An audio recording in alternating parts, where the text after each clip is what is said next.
할렐루야. 오늘 함께 읽으실 말씀은 요한복음 12장 1절부터 11절까지의 말씀입니다.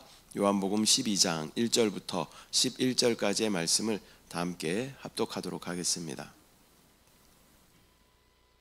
6월절 엿새 전에 예수께서 베다니에 이르시니 이곳은 예수께서 죽은 자 가운데서 살리신 나사로가 있는 곳이라. 거기서 예수를 위하여 잔치할세 마르다는 일을 하고 나사로는 예수와 함께 앉은 자 중에 있더라. 마리아는 지극히 비싼 향유 곧 순전한 나드 한 근을 가져다가 예수의 발에 붓고 자기 머리털로 그의 발을 닦으니 향유 냄새가 집에 가득하더라. 제자 중 하나로서 예수를 잡아줄 가룟 유다가 말하되 이 향유를 어찌하여 300데나리온에 팔아 가난한 자들에게 주지 아니하였느냐 하니, 이렇게 말함은 가난한 자들을 생각함이 아니요 그는 도둑이라 돈꾀를 맞고 거기 넣는 것을 훔쳐가니라. 예수께서 이르시되 그를 가만두어 나의 장리할 날을 위하여 그것을 간직하게 하라. 가난한 자들은 항상 너희와 함께 있거니와 나는 항상 있지 아니하리라 하시니라. 유대인의 큰 무리가 예수께서 여기 계신 줄을 알고 오니 이는 예수만 보기 위함이 아니요 죽은 자 가운데서 살리신 나사로도 보려 함이로라. 대제사장들이 나사로까지 죽이려고 모의하니 나사로 때문에 많은 유대인이 가서 예수를 믿음이로라. 아멘. 할렐루야. 오늘은 요한복음 12장 1절부터 11절까지의 말씀을 우리가 함께 읽었습니다. 오늘 본문은 예수님께서 베다니에서 나사로의 집에 머무르실 때 일어난 사건을 기록하고 있습니다. 본문에서는 마리아의 헌신적인 사랑, 또 유대 지도자들의 음모, 또 그리고 군중의 관심, 이것은 예수님께서 다가오는 또 십자가의 길을 두고 어떻게 섬김과 반대 속에서 또 그 길을 걸어가셨는지를 보여주는 것입니다. 오늘 본문은 우리가 예수님을 섬기고 또 헌신하며 또 세상의 유혹을 이기고 주님을 최고의 가치로 두어야 함을 말씀하고 있습니다. 1절의 말씀을 보면 6월절 엿새 전에 예수께서 베다니에 이르시니 그곳은 예수께서 죽은 자 가운데서 살리신 나사로가 있는 곳이라. 이 6월절은 예수님이 십자가에 달리실 날이 가까이 왔음을 나타내는 것입니다. 이제 예수님께서는 6월절이 되면 십자가에 못 박혀 죽으실 것이기 때문에 엿새 전이라는 것은 이제 임박했음을 말하는 것이죠. 베다니는 나사로가 살았던 살아난 그런 장소로 그곳에서 예수님은 자신의 마지막 사역을 준비하고 계신 것입니다. 2절의 말씀을 보면 거기서 예수를 위하여 잔치할세 마르다는 일을 하고 나사로는 예수와 함께 앉은 자 중에 있더라. 나사로와 그의 자매들은 예수님을 위해 잔치를 베풀었습니다. 마르다는 섬기고 나사로는 함께 앉아 있으며 또 마리아는 특별한 행동을 통하여서 예수님에 대한 최고의 사랑을 표현합니다. 3절 마리아는 지극히 비싼 향유 곧 순전한 나드 한 근을 가져다가 예수의 발에 붓고 자기 머리털로 그의 발을 닦으니 향유 냄새가 집에 가득하더라. 마리아는 매우 값비싼 향유 나드 한 근을 예수님 발에 붓고 또 자신의 머리카락으로 예수님의 발을 닦는 것을 보여줍니다. 값비싼 나드라는 이 향유는 매우 희귀한 그런 향유였습니다. 마리아의 헌신이 얼마나 전적으로 예수님께 향했는지 보여주는 것입니다. 그 값이 적어도 300데나리온 이상 되었을 것이다 라고 5절에 기록하고 있는 것이죠. 어제도 우리가 함께 나누었지만 한 데나리온은 그 노동자의 하루 품삯입니다. 그러면 300데나리온은 적어도 1년 연봉이 되는 것입니다. 그렇게 2천만 원, 3천만 원 지금의 가치로 환산하면 그렇게 값비싼 향유를 마리아는 기쁨으로 예수님의 발에 붓고 또 자기 머리털로 예수님의 발을 닦는 것을 보여줍니다. 마리아가 예수님의 발에 향유를 붓고 머리카락으로 닦는 그 모습은 낮은 자의 자세로 예수님께 헌신하는 것을 또 나타내는 것입니다. 당시 손님이 집에 오면 그 집의 종은 그 손님의 발을 씻겨주는 전통이 있었죠.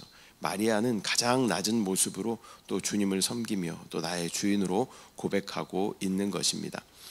마리아는 또한 향유는 장례식이나 결혼 예식에 사용되었다라고 어제 함께 나누었습니다. 이것은 마리아가 예수 그리스도의 장례를 미리 준비한 것을 의미하는 것입니다. 또한 주님과의 영적인 결혼식을 의미하는 내용인 것입니다. 마리아는 자신이 가장 귀한 것을 아낌없이 주님께 드렸습니다. 우리의 헌신과 사랑도 이렇게 전심으로 나의 가장 귀한 것을 주님 앞에 올려드릴 때 주님과의 온전한 연합이 이루어지게 되는 줄 믿습니다. 4절 5절 말씀을 보면 제자 중 하나로서 예수를 잡아줄 가룟 유다가 말하되 이 향유를 어찌하여 300데나리온에 팔아 가난한 자들에게 주지 아니하였느냐 하니, 그의 말은 겉으로는 가난한 사람들을 염려하는 것 같지만 사실은 자신의 탐욕에서 나온 것이었습니다. 이것은 예수님께 헌신하는 행위에 대해서 오직 세상적인 가치관으로 판단하는 그러한 가룟 유다의 태도를 보여주는 것입니다. 6절 이렇게 말함은 가난한 자들을 생각함이 아니요 그는 도둑이라 돈꾀를 맞고 거기 넣는 것을 훔쳐 가미러라. 요한복음을 기록하고 있는 기자 요한은 가룟 유다가 돈꾀를 맡아 거기 넣는 것을 훔쳐가기 때문이다라고 설명하고 있습니다.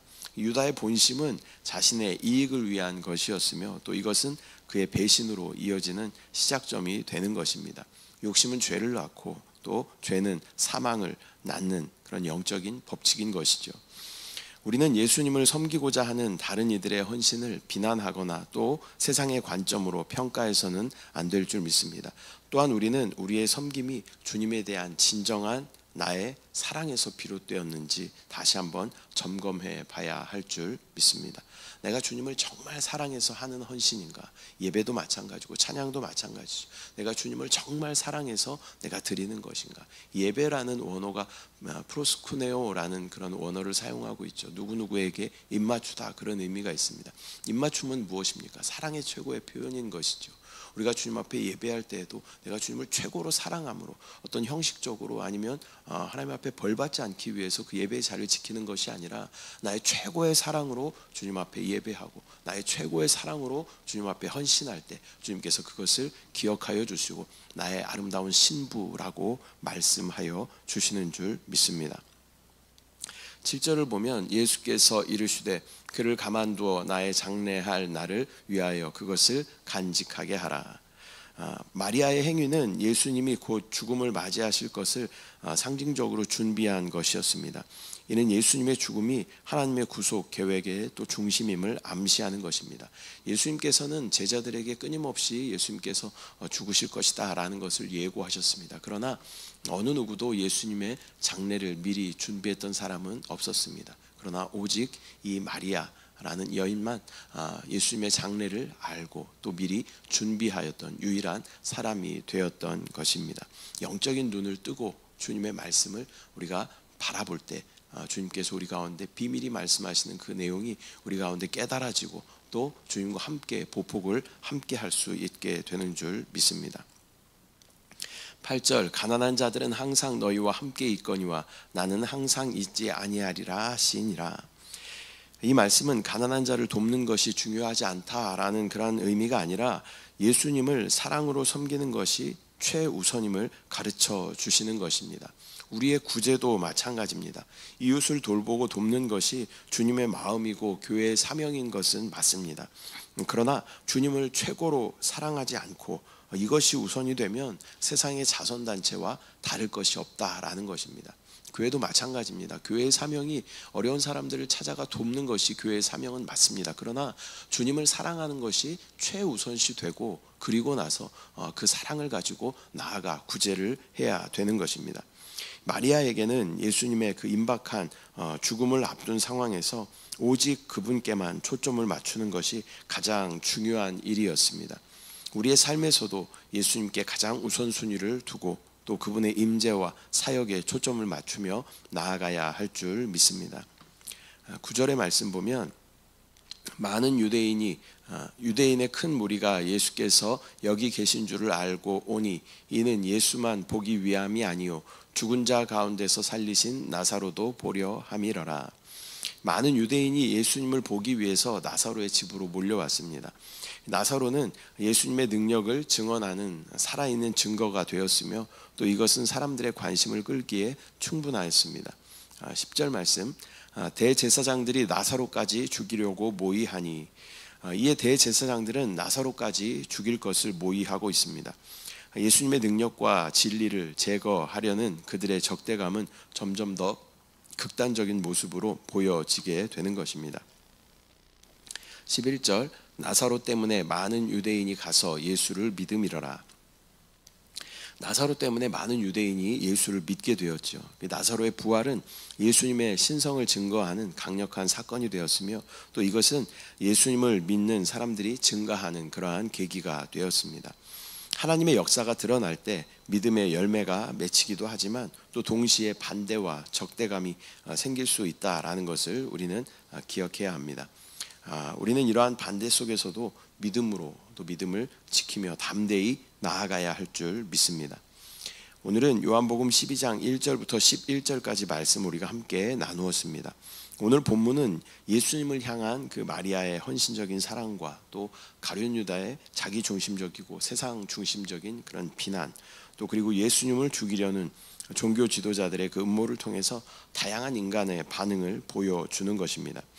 먼저 우리는 마리아처럼 우리의 가장 귀한 것을 예수님께 드리는 헌신의 삶을 살아야 할 줄 믿습니다. 또한 가룟 유다의 태도를 보면서 우리의 봉사와 섬김이 진정으로 주님을 위한 것인지 다시 한번 점검해 봐야 할 줄 믿습니다. 우리의 예배가, 우리의 봉사가 정말 주님을 사랑함으로 올려드리는 것인지 다시 한번 점검하는 저와 여러분 되시기를 축복합니다. 또한 예수님을 믿는 증인으로서 세상의 반대와 또 핍박과 어려움 속에서도 담대히 주님을 섬기며 살아가야 함을 말씀하시는 줄 믿습니다. 주님이 오실 날이 가까울수록 세상은 더욱더 냉랭해질 것이고 또 반대는 더욱더 심하게 될 것입니다. 또 코로나 시대를 지나면서 우리가 세상의 반대가 더욱 심해졌다라는 것을 전도해 보면 알게 되는 것입니다. 그러나 세상의 어떠함과 상관없이 우리의 기준과 우리의 중심은 예수 그리스도이시고 하나님의 나라인 줄 믿습니다. 다만 우리는 그것을 굳게 붙잡고 우리의 믿음으로 그것을 넉넉하게 이겨내야 할 줄 믿습니다. 또 그러한 반대가 있을수록 우리는 주님 오시기가 가까이 왔구나라는 사인으로 알아야 할 줄 믿습니다. 그래서 더욱 깨어서 기도하며 또 더욱더 복음을 전해야 할 줄 믿습니다. 우리의 삶 속에서 예수님을 최우선 순위로 두고 또 주님의 영광을 나타내는 주의 손에 익은 거룩한 도구 저와 여러분들 되시기를 축복합니다. 기도하겠습니다. 사랑의 주님, 은혜와 사랑을 감사드립니다. 오늘 요한복음 12장 말씀을 통하여서 예수님의 그 사역과 또 나사로의 부활을 통하여 많은 사람들의 반응과 또 어떤 표현들이 엇갈리는 것들을 보게 됩니다. 우리는 어떠한 표현을 주님 앞에 올려드리는지 다시 한번 점검할 수 있도록 주여 인도하여 주시고 또 예수 그리스도의 발에 또 향유를 부으며 그 머리칼로 예수의 발을 씻겼던 마리아처럼 주님을 최고로 사랑함으로 주님의 장례를 준비하고 또 주님과의 영적인 결혼식을 올리는 마리아의 모습을 우리가 바라봅니다. 주여 나에게 향유가 무엇인지 다시 한번 돌아보게 하시고 나의 최고의 가치를 주님 앞에 올려드리며 주님과의 온전한 연합을 이루는 우리 모두 될 수 있도록 주여 은혜를 부어 주시옵소서. 아버지 또한 시대가 악한 시대를 우리가 살아갑니다. 예수 그리스도의 말씀은 여전히 우리 가운데 놀라운 생명으로 역사하지만 또 반대도 그만큼 많이 있는 것들을 보게 됩니다. 그러나 그것들 가운데 우리의 마음을 빼앗기거나 위축되지 않도록 주여 인도하여 주시고 여전히 진리이시고 여전히 생명이신 예수 그리스도의 복음을 전하는데 아버지 우리가 우리의 모든 삶을 드릴 수 있도록 주여 인도하여 주시옵소서. 아버지 또한 순복음 영과 생명의 교회 이 땅 가운데 세우시고 하나님의 놀라운 은혜로 은혜로 채우심을 감사합니다. 하나님 맡겨주신 귀한 사명을 잘 감당할 수 있도록 주여 은혜로 함께하여 주시고 또 돕는 자들을 보내주시고 또 우리가 이기는 교회로 세워질 수 있도록 주여 역사하여 주시옵소서. 함께하신 주님을 찬양합니다. 주님을 사랑합니다. 감사드리고 예수님의 이름으로 기도드립니다. 아멘. 하늘에 계신 우리 아버지여, 이름이 거룩히 여김을 받으시오며 나라가 임하시오며 뜻이 하늘에서 이루어진 것 같이 땅에서도 이루어지이다. 오늘 우리에게 일용할 양식을 주시옵고 우리가 우리에게 죄 지은 자를 사하여 준 것 같이 우리 죄를 사하여 주시옵고 우리를 시험에 들게 하지 마시옵고 다만 악에서 구하시옵소서. 나라와 권세와 영광이 아버지께 영원히 쌓옵나이다. 아멘.